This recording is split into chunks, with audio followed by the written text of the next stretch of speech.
All right, these are your single leg knee bends in turned out position. Now, if you're doing them in turned out, I'm gonna assume you've done them in parallel because that's normally how it progresses. But I am gonna quickly go over a couple of key things we've been over in the parallel knee bends just to recap. First thing is when you're standing in your positioning, to make sure when you lift and you're getting ready for your knee bends, that you have that pelvic alignment and that gentle core activation. Okay, so before we even start the exercise, making sure hips are square, that you're not tucking under or extending through, gentle contraction through the core. And if this is your first time doing them or early on doing them, absolutely using a support, either two hands or one hand for support. The other thing we're looking at is making sure that knee is tracking over where it should be. So because we're in a turned out position, that knee should be coming out here. It's not dropping in through there. So the other thing is the arch, making sure we've got that down and then that release back up again. So we're getting the squish and the up. So apart from that, we're going to come into our first position, our working first position.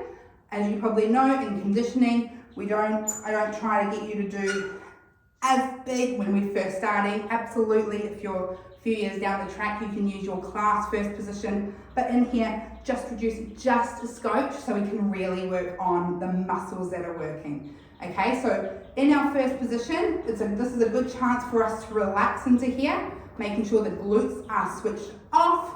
You can give them a little feel and make sure there's nothing tight in there. They should feel nice and relaxed, nice and wiggly jiggly. We like those glutes like that when they're not meant to be on.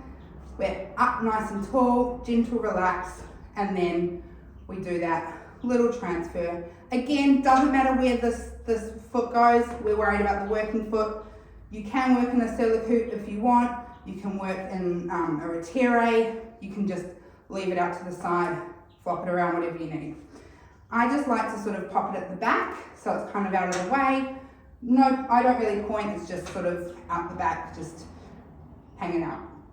So from here, again, as we plie or as we bend, that knee is going to come over our toes. So we're starting to work our rotators now. So before you do your bend, your rotators, which are deep up in here underneath your glutes, you're gonna feel them go.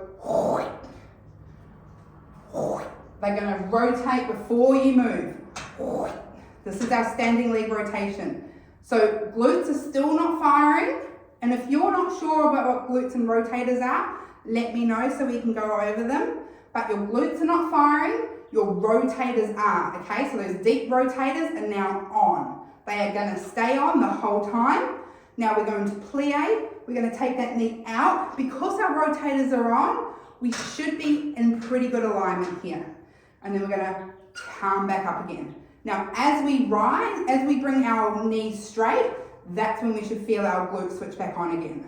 So relax the glute, rotators are on, we bend the knee, and then our glute comes back on to help us stand up.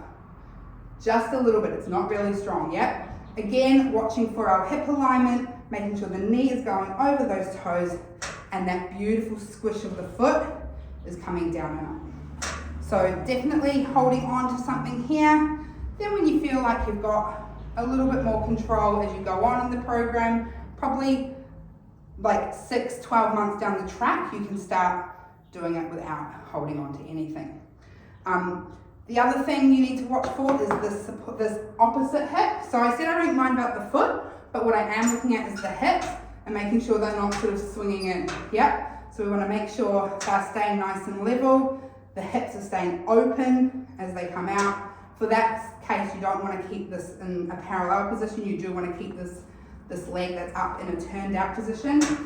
And again, watching for that lovely pelvic position, that we're not tucking under as we lower, or we're not excessively pushing back either.